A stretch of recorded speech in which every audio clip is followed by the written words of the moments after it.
Selamat datang di channel Alur Donghua.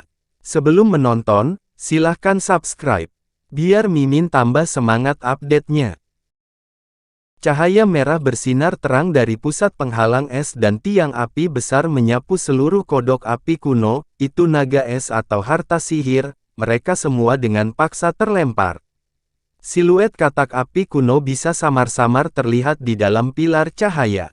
Kolom api dengan cepat menyebar, dan mengetahui terjebak, kodok api kuno memanfaatkan kesempatan ini untuk mencoba melarikan diri, berubah menjadi bola api yang mengamuk dan menembak dirinya ke arah lubang yang baru saja dibuatnya di penghalang. Ketika Markis Nanlong dan Lu Weiying melihat ini, mereka buru-buru memerintahkan harta sihir mereka untuk memblokir binatang itu agar tidak keluar dari formasi mantra, tetapi mereka sudah terlambat. Dalam sekejap mata, itu tiba di sebelah penghalang es, tapi kemudian peluit tajam meletus dari kejauhan segera setelah kaki depan katak meninggalkan penghalang. Katak itu melihat seberkas cahaya hitam muncul dan menyapu ke arahnya. Setelah itu, dia merasakan sensasi terbakar dan dingin dari kakinya, tiba-tiba menemukan bahwa sebagian besar darinya hilang. Kodok api bergetar sesaat sebelum meraung dengan rasa sakit yang tak tertahankan. Terlepas dari kemampuan kuat binatang itu, ia diliputi oleh rasa sakit dan jatuh dari langit. Markis Nanlong dan Lu Weiying bersukacita saat melihat ini dan segera memerintahkan harta mereka untuk mengepung kodok api dan melancarkan serangan. Cincin hijau tua kabur beberapa kali dan berubah menjadi beberapa ratus hantu, berputar di sekitar kodok api dalam upaya untuk menahannya. Adapun tombak biru kembar, mereka berubah menjadi ular sanca es sepanjang 20 meter dalam kilatan cahaya biru sebelum menerkam katak. Binatang buas besar yang pantas ditakuti oleh Master Chang Kun di masa lalu, ia tidak menunjukkan tanda-tanda terpengaruh karena kehilangan anggota tubuh, dan memadatkan lapisan padat perisai cahaya kecil di sekeliling tubuhnya, sebagai persiapan untuk menerima serangan. Hantu cincin hijau tidak mampu tumbuh lebih dekat ke tubuh kodok api dan menahannya. Mereka hanya mampu menyerang perisai cahaya dengan sedikit efek. Adapun dua ular sanca es, mampu menahan perisai cahaya elemen api dengan serangan atribut es sendiri. Dengan setiap serangan, menghancurkan perisai cahaya lainnya, tetapi jumlah perisai itu sepertinya serangan itu tidak banyak berpengaruh. Tapi 6 sinar biru segera bergabung dengan rentetan serangan, menghancurkan perisai cahaya dengan kilatan cahaya. Dengan gemuruh yang keras, kodok api kuno itu kewalahan meskipun berusaha untuk melawan. Ketika Markis Nanlong melihat ini, dia melihat ke samping dengan heran, melihat Han Li yang muncul di dekatnya pada waktu yang tidak diketahui. Han Li mengangkat lengannya, ki hitam berhamburan darinya. Di belakangnya, ada 6 boneka kura-kura yang masing-masing memancarkan sinar setebal mangkuk yang mengenai kodok api. Han Li memalingkan matanya untuk melirik ke arah anggota badan kodok api yang jatuh di luar penghalang es. Meski terpisah dari tubuhnya, ia masih bersinar dengan cahaya merah dan melayang di dekat penghalang es seolah masih memiliki kekuatan spiritual. Ketika Han Li melihat ini, matanya menunjukkan sedikit keheranan. Beberapa saat yang lalu ketika Han Li melihat kodok api hendak melarikan diri dari penghalang es, dia melepaskan eksekusi iblis Yin. Namun, dia tidak menyangka kodok api akan tetap begitu ulet dan ganas setelah jatuh. Itu masih bisa bertahan bahkan di bawah serangan 2 pembudidaya Nas Chen Sol dan 6 bonekanya. Tidak heran mengapa Tuan Chang Kun tidak berani melawannya saat dia lemah. Lu Weiying berteriak, "Rekan Taois Han, perisai atribut api yang mengelilingi tubuhnya tidak ada habisnya. Saya khawatir kami akan membutuhkan Anda untuk menahannya dengan kemampuan atribut es Anda." Perisai cahaya itu hancur menjadi kabut setelah dihancurkan dan hanya beberapa saat, kabut itu tersedot kembali ke dalam tubuh kodok dan perisai cahaya itu muncul kembali. Tidak heran mengapa suara Lu Weiying terdengar gelisah. Bahkan tanpa Lu Weiying menunjukkan hal ini, Han Li tahu apa yang harus dilakukan. Dengan lambaian lengan bajunya, lebih dari 10 pedang emas berkilau terbang keluar dari lengan bajunya. Pedang berputar di sekelilingnya sekali sebelum memadat menjadi pedang sepanjang 3 meter yang berkilau dengan cahaya keemasan dan melepaskan aura dingin. Lu Weiying dan Markis Nanlong bingung saat melihat ini. Mereka mengira dia akan menggunakan api biru yang menakutkan itu untuk menghadapi kodok api, bukan melepaskan beberapa pedang terbang. Dengan pedang besar terwujud, Han Li melambaikan tangannya. Dalam kilatan cahaya keemasan, pedang besar itu terbang di depan Han Li. Kemudian dengan nafas, dia meniupkan sepotong api biru ke pedang besar itu, menutupinya dengan lapisan api biru yang mengamuk. Dia ragu-ragu dan kemudian bertepuk tangan sebelum melemparkan segel mantra, mengeluarkan petir iblis ilahi dari pedang. Guntur meraung, mengangkat busur tipis petir keemasan yang tak terhitung jumlahnya dari bawah api biru. Kilatan dingin muncul dari mata Han Li. Saat dia menunjuk kodok api, Han Li memerintahkan, "Pergilah." Udara bergemuruh sebelum pedang membelah kodok api dalam seberkas emas. Setelah serangkaian serangan yang keras tetapi tidak efektif, tekanan Markis Nanlong dan Lu Weiying mulai melemah, memberikan kesempatan kepada kodok api untuk mengatur napas. Cahaya spiritual merah api berdenyut dari tubuhnya, itu mulai mengembang dengan liar seolah mencoba menembus penghalang dengan serangan lain. Dalam sekejap mata, pedang emas besar itu tiba di kepala kodok api, menghantam ke bawah meninggalkan guntur di belakangnya. Katak api menatap pedang emas yang jatuh ke arahnya dengan mata hijau dan merasakan bahwa pedang itu merupakan ancaman besar baginya. Tidak dapat terus melebarkan perutnya, anehnya ia mengeluarkan suara serak dan memuntahkan bola api merah berkilauan untuk menghadapi serangan pedang emas itu. Bola api itu hanya seukuran kepalan tangan, tapi halus dan berkedip-kedip dengan cahaya merah itu adalah mutiara besar yang terbuat dari api. Begitu muncul, udara di dalam penghalang es menjadi sangat panas. Inti iblis. Tidak mungkin. Itu bukan materi. Han Li awalnya ketakutan ketika melihat ini, tetapi lega mengetahui bahwa itu bukan inti iblis asli. Lagi pula, kodok api harusnya terlalu takut akan konsekuensi dari benar-benar menggunakannya. Han Li melanjutkan perintah, mendesak pedang emas untuk menebas bola api. Dengan ketajaman mereka yang ditingkatkan dan kekuatan jumlah mereka yang terkondensasi, Han Li percaya bahwa pedang bambu awan harus dapat mengirisnya meskipun betapa anehnya bola api itu muncul. Dengan keras, pemandangan yang mencengangkan terjadi. Saat cahaya merah keemasan dan berapi-api terjalin, pedang besar itu hanya mampu menembus setengah bola api sebelum pedang itu diblokir dengan paksa. Apa yang tampak seperti penghinaan muncul di mata kodok api dan melolong, memecahkan bola api yang setengah terpotong. Hamparan besar cahaya merah menyebar sebelum langsung mengembun menjadi piton merah sepanjang 6 meter. Itu melompat dan tiba-tiba melingkari pedang besar itu, memegangnya dengan cengkeraman yang kaku dan menahannya. Han Li awalnya tercengang, tapi dia segera menyeringai. Dengan tangan disegel mantra, dia menunjuk ke pedang besar dan itu bersinar dengan cahaya keemasan, busur petir mulai muncul di permukaan pedang dan mereka semua menyerang ular piton ringan yang melilit pedang, dengan paksa memukul mundurnya. Pedang besar itu memanfaatkan kesempatan ini untuk menghilang dengan gemetar.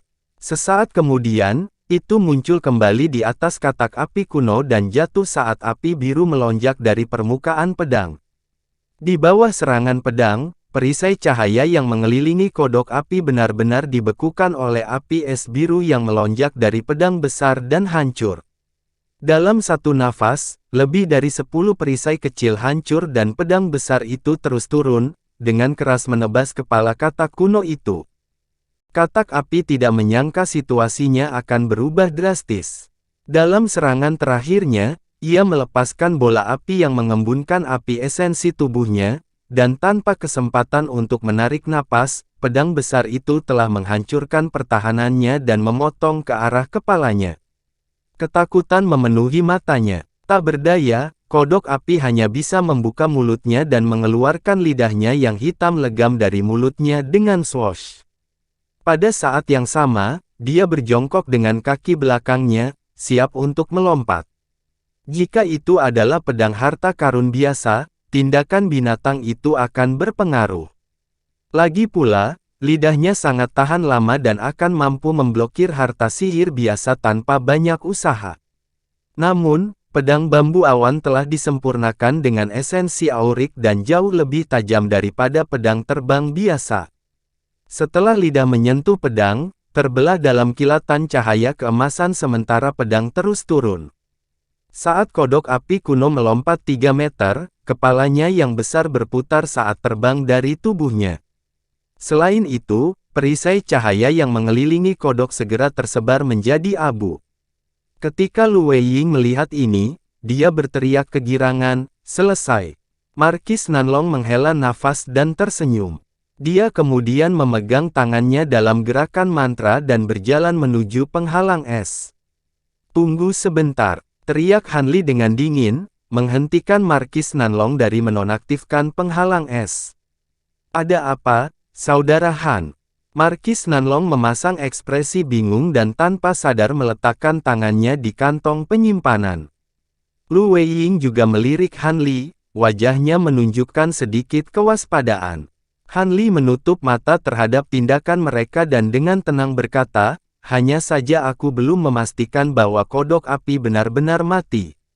Tolong jangan terlalu terburu-buru, Saudara Nanlong." "Apa, kodok api masih hidup?" Markis Nanlong dan Lu Weiying terkejut mendengar ini dan buru-buru melirik penghalang es. Mereka menemukan bahwa ada sesuatu yang aneh tentang kodok api. Kepala dan tubuhnya yang terpenggal masih bersinar dengan cahaya dan melayang di udara. Dua awan cahaya memanjang dari potongan kodok api yang terpisah saat mereka secara bertahap bergabung bersama. Tubuhnya abadi. Kodok api benar-benar memiliki kemampuan seperti itu. Markis Nanlong berteriak ketakutan. Lu Weiying tampak sama terkejutnya. Kekal, tidak ada di dunia ini yang benar-benar abadi. Vitalitasnya lebih kuat daripada binatang iblis biasa. Setelah membaca banyak catatan, Han Li tahu apa itu tubuh abadi. Setelah dia memotong lengan kodok api kuno, Han Li menyadari betapa anehnya itu muncul dan merasa ada sesuatu yang salah. Dia berteriak agar Markis Nanlong tidak melarutkan penghalang, menyangkal kesempatan kodok api untuk memulihkan diri dan melarikan diri. Pada saat itu, Han Li tersenyum dingin dan menunjuk ke kepala kodok api sekali lagi. Pedang besar itu berputar sekali di udara sebelum terbelah menjadi dua dan menebas setiap bagian tubuh kodok. Dalam sekejap cahaya biru, dua poni terdengar. Kepala dan tubuh kodok api langsung tertutup lapisan es, cahaya merah disegel di dalam dan tersebar oleh serangan pedang terbang itu. Dengan tubuh hancur, yang tersisa hanyalah bola merah, inti iblis kodok api kuno. Ketika Markis Nanlong dan Lu Weiying melihat inti iblis, mereka berdua merasakan sedikit godaan. Lagi pula, itu adalah inti iblis dari binatang purba dengan tubuh abadi. Kemungkinan itu memiliki beberapa atribut aneh. Tetapi ketika keduanya mengingat kembali kemampuan yang Han Li tunjukkan sebelumnya serta reputasi besarnya, godaan mereka terhadap inti benar-benar tertahan. Lagi pula, mereka berdua dengan jelas menyadari bahwa dengan kemampuan yang ditunjukkan Han Li, peluang kemenangan mereka melawannya hanya akan menjadi lemparan koin. Selain itu, tidak ada gunanya memusuhi inti dari binatang purba yang tidak dikenal. Akan ada lebih banyak peluang untuk harta karun di lembah Devil Vault. Meskipun Han Li tidak memiliki teknik membaca pikiran, dia bisa menebak apa yang dipikirkan oleh dua orang lainnya. Dalam pertempuran baru-baru ini dengan kodok api, tak satu pun dari mereka yang menunjukkan kekuatan penuh, mereka hanya mengandalkan Han Li untuk membunuh binatang itu. Penampilan Han Li tetap tenang, padahal sebenarnya dia semakin waspada terhadap dua pembudidaya lainnya jika mereka diliputi oleh kebodohan. Sekarang dia melihat bahwa mereka telah mendapatkan kembali ketenangan mereka setelah perubahan ekspresi sesaat. Han Li merasa lega. Meskipun dia tidak takut berkelahi, akan lebih baik menghindari risiko ini. Han Li melambaikan tangannya ke arah penghalang es dan memanggil inti iblis ke telapak tangannya. Kemudian dengan cincin yang jelas, kedua pedang terbang besar itu pecah menjadi lebih dari 10 pedang kecil sebelum menghilang ke dalam lengan bajunya. Han Li menundukkan kepalanya saat dia melirik inti iblis merah api di tangannya dan menghela nafas panjang. Dia akhirnya memenuhi salah satu tujuannya di lembah Devil Vault. Markis Nanlong tersenyum dan berkata, "Sungguh beruntung kami memiliki rekan Taois Han di sini untuk membunuh kodok api kuno. Mari pindah ke sarang dan lihatlah." Tentunya saudara Han juga tertarik untuk melihat harta karun di sisa-sisa. Tentu saja, Han Li menyingkirkan inti iblis dan mengangguk. Lu Weiying senang mendengarnya dan ketiganya segera memasuki gua gunung setelah menyingkirkan formasi mantra mereka. Sejujurnya, Han Li memang berpikir untuk diam-diam melepaskan Silver Moon sehingga dia bisa merebut harta karun di gua terlebih dahulu. Tetapi mengingat bahwa dua pembudidaya lainnya sangat licik, telah memberikan perhatian khusus pada Han Li dan memiliki kultivasi yang lebih unggul dari miliknya, kemungkinan besar mereka akan menyadari bahwa dia telah melepaskan Silver Moon. Perlu juga disebutkan bahwa ada sesuatu yang aneh tentang sisa-sisa pembudidaya. Karena Han Li merasa ada sesuatu yang salah, dia memutuskan untuk membiarkan masalah itu. Ketiganya berubah menjadi 3 garis cahaya, memasuki gua dalam sekejap. Markis dan Lu Weiying terkejut ketika mereka melihat lahar, tetapi segera mengabaikannya saat melihat sekeliling, melihat platform batu tempat kultivator kuno terbaring dengan ekspresi gembira. Ekspresi Markis Nanlong memudar dan dia dengan tenang berkata, "Sepertinya ini adalah sisa-sisa yang disebutkan oleh Master Chang Kun. Mari kita pergi ke sana bersama." Han Li dan Lu Weiying tidak keberatan dan mereka segera bergerak menuju sisa-sisa. Mengambang lebih dari 10 meter dari platform batu, Han Li menyaksikan sisa-sisa dengan sedikit tidak sabar. Dua lainnya juga bersemangat dan menunjukkan sedikit pengekangan saat mereka segera melepaskan indera spiritual mereka untuk mencari sisa-sisa harta karun. Ketika Han Li melihat ini, dia tersenyum misterius dan tidak mengatakan apa-apa lagi. Dia telah menemukan sesuatu yang aneh tentang sisa-sisa kuno dan memutuskan akan lebih baik bagi keduanya untuk mengalaminya sendiri.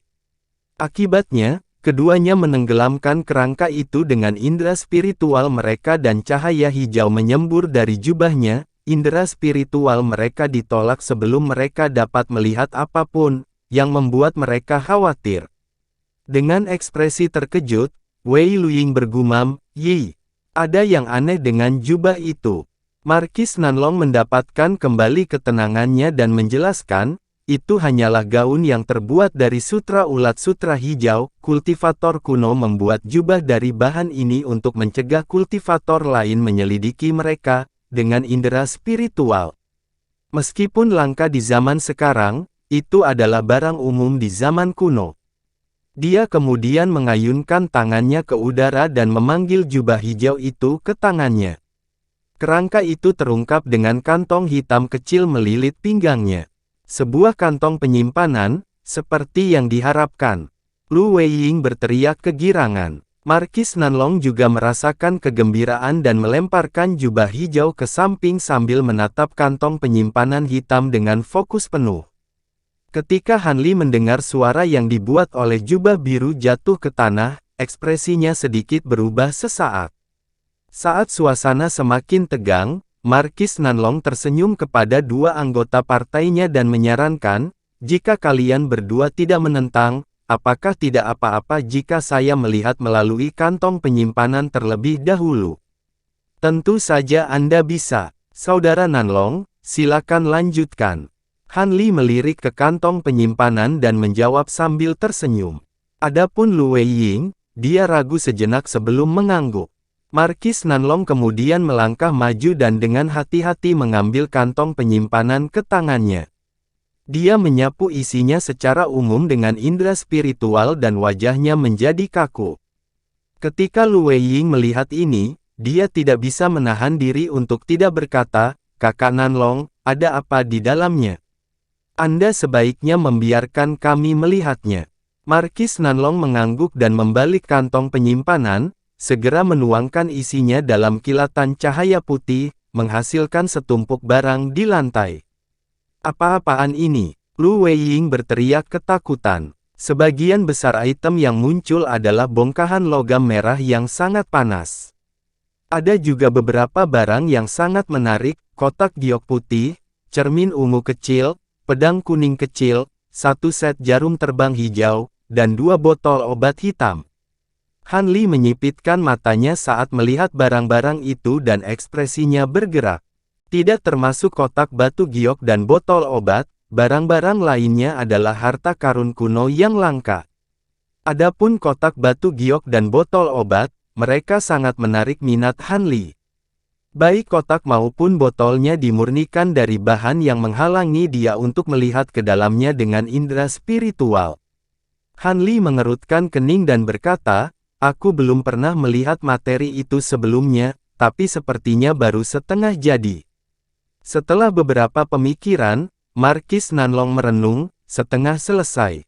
Sepertinya memang begitu. Jika saya menebak dengan benar, bongkahan besi ini seharusnya adalah biji roh legendaris, bahan luar biasa yang digunakan para pembudidaya kuno untuk memurnikan harta karun kuno. Dikatakan bahwa metode untuk menyempurnakannya cukup aneh, membutuhkan sejumlah besar bahan langka dan energi duniawi untuk pembuatannya. Kultivator kuno ini pasti ingin memurnikan harta karun atribut api yang sangat menakutkan, untuk memiliki begitu banyak biji roh." Ketika Han Li mendengar nama itu, dia langsung teringat bahwa mereka disebutkan dalam catatan kuno yang pernah dia baca. Setelah berpikir sejenak, dia mengingatnya sebagai bahan yang digunakan untuk memurnikan harta karun kuno yang langka, seperti yang dikatakan Markis Nanlong. Ketika Lu Weiying mendengar ini, dia mengungkapkan sedikit kegembiraan sebelum berbalik untuk melihat sisa harta karun dan akhirnya menatap kotak batu giok dan botol obat. Pada saat itu, Markis Nanlong mengangkat tangannya dan melemparkan kantong penyimpanan ke arah Han Li. Han Li menangkapnya dan terkejut sesaat sebelum menyadari apa yang dimaksud Markis Nanlong. Dia menimbangnya di tangannya dan mencarinya sebelum melemparkannya ke Lu Weiying. Lu Weiying memeriksanya dan mengangguk ketika dia memastikan tidak ada masalah. "Mari kita masing-masing membagi harta ini. Bagaimana kalau setiap orang memilih 2 item?" Menyebutkan pertanyaan paling krusial dari masalah di hadapan mereka, Markis Nanlong memasang ekspresi serius.